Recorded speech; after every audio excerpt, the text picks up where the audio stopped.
You've all heard me say this before. Moving from an opposition party to a governing party comes with growing pains. And, well, we're feeling those growing pains today. We came really close today, but we came up short. I spoke to the president just a little while ago, and I told him that the best thing I think to do is to pull this bill, and he agreed with that decision.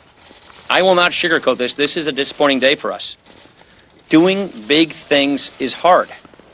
All of us, myself included, we will need time to reflect on how we got to this moment, what we could have done to do it better. But ultimately, this all kind of comes down to a choice. Are all of us willing to give a little to get something done? Are we willing to say yes to the good, to the very good, even if it's not the perfect? Because if we're willing to do that, we still have such an incredible opportunity in front of us. There remains so much that we can do to help improve people's lives, and we will. Because I got to tell you, that's why I'm here. And I know it's why every member of this conference is here, to make this a better country. We want American families to feel more confident in their lot in life. We want the next generation to know that, yes, the best days of this country are still ahead of us. I'm really proud of the bill that we produced. It would make a dramatic improvement in our healthcare system and provide relief by people hurting under Obamacare. And what's probably most troubling is the worst is yet to come with Obamacare. I'm also proud of the long, inclusive, member-driven process that we had. Any member who wanted to engage constructively, to offer ideas, to improve this bill, they could. And I want to thank so many members who helped make this bill better. A lot of our members put a lot of hard work into this. I also want to thank the President. I want to thank the Vice President. I want to thank Tom Price, Mick Mulvaney, and the entire White House team.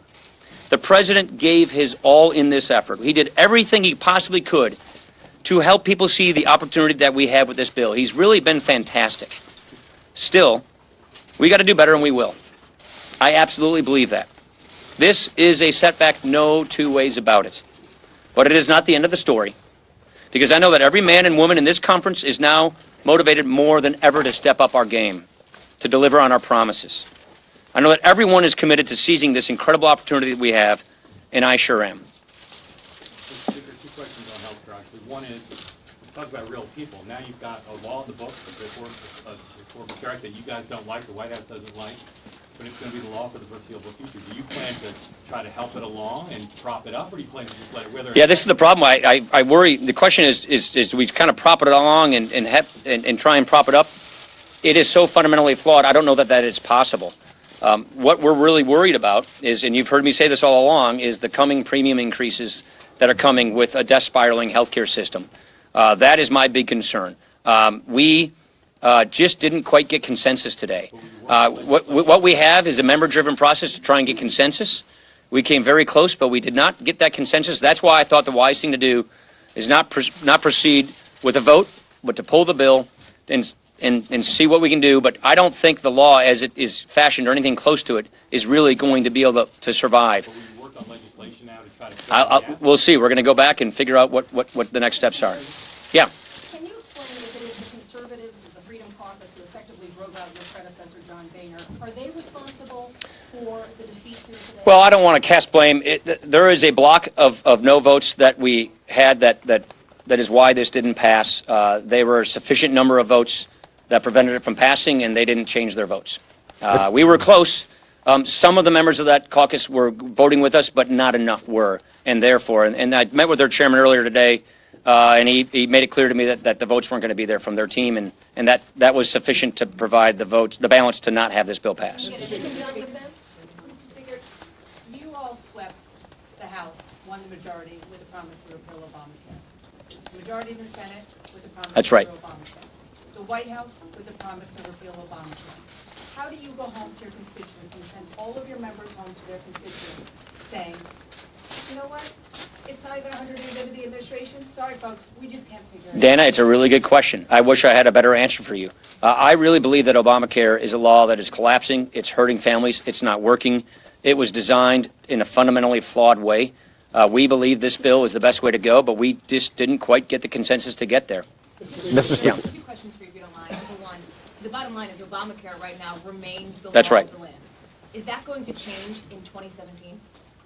Yeah, I don't know what else to say other than Obamacare is the law of the land. It's going to remain the law of the land until it's replaced. We did not have quite the votes to replace this law. And so, yeah, we're going to be living with Obamacare for the foreseeable future. I don't know how long it's going to take us to replace this law. My worry is Obamacare is going to be getting even worse. Actually, I think we were probably doing the Democrats a favor. I think we were doing the architects of Obama a favor by passing this law before it gets even worse. Well, I guess that favor is not going to be given to them, and it's going to get worse. And so I don't think the architects of Obamacare, I'm sure they may be pleased right now, but when they see how bad this thing gets, based on all the projections we're being told by the plans that are participating in Obamacare, I don't think they're going to like that either. Look, Mr. Speaker. 5 states, you got one plan left, one choice. Over a third of the counties in America, one plan left. And the kinds of projections we're being told from the people providing health insurance to these people in plans, it's going to get even worse. And so I don't think the architects of Obamacare envision this future. It's certainly not one we want for the American people. And I wish we had the kind of consensus we needed to bring a bill to the floor to pass and replace it. But we just don't have that right now. Mr. Speaker. Chad. No, Chad. What about the political capital that was burned here? You have to keep the government open in about 5 weeks. The debt ceiling, you still want to do tax reform. I know you say that this part was integral to getting Right. that part. How much capital did we burn on this today, and how does that potentially injure those other bills? I think our members know we did everything we could to get consensus. This is how governing works when you're in the majority. We need to get 216 people to agree with each other to write legislation. Not 210, not 215. We need 216 people in the House to agree with each other on how to write a piece of legislation. We didn't have 216 people. We were close, but we did not have 216 people. And that's how legislating works. And so now we're going to move on with the rest of our agenda because we have big, ambitious plans to improve people's lives in this country. We want to secure the border. We want to rebuild our military.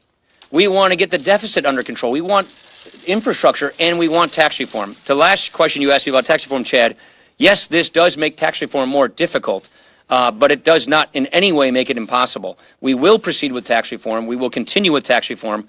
That's an issue I know quite a bit about. I used to run that committee. I spoke with the President, the Treasury Secretary, and his economic advisors earlier today about tax reform. So we are going to proceed with tax reform. This makes it clearly more difficult. You know how the numbers work. It's about $1 trillion. But that just means the Obamacare taxes stay with Obamacare. We're going to go fix the rest of the tax code. You don't see what is passed as prologue here, that this portends bad things? I don't think so. I don't think this is prologue for other future things because members realize there are other parts of our agenda that people have even more agreement on what to achieve. We have even more agreement on the need and the nature of tax reform, on funding the government, on rebuilding the military, on securing the border. This issue had a big difference of opinion, not whether we should repeal and replace Obamacare, but just how we should replace it. And that is the growing pains of governing. We were a 10-year opposition party where being against things was easy to do. You just had to be against it.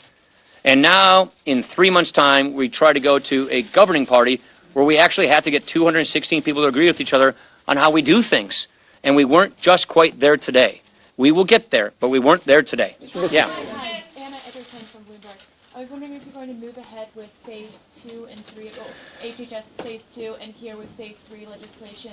And also, if you can just talk about how the conference is feeling right now. The conference is let down. The conference is disappointed. The conference, we were on the cusp of fulfilling a promise that we made. We were on the cusp of achieving an ambition that we've all had for 7 years, and we came a little short. We were close, but not quite there. On your other issues, this bill would have made what we call phase 2 much, much better. Nevertheless, I think there are some things that the Secretary of HHS can do to try and sort of stabilize things, but really we needed this bill to make it better. For instance, risk pools. We believe the smarter way to help people with pre-existing conditions get affordable coverage while bringing down the health care costs for everybody else is through reinsurance risk or risk-sharing pools, which this bill supplied for the states. That's not now going to happen, and therefore he won't be able to deploy that policy tool that we think is better than Obamacare. So we do lose a lot of the tools we wanted to help improve people's lives and bring down health care costs in this country. Mr. Speaker. Thank you very much, Speaker. everybody. Appreciate it. Yes, I do.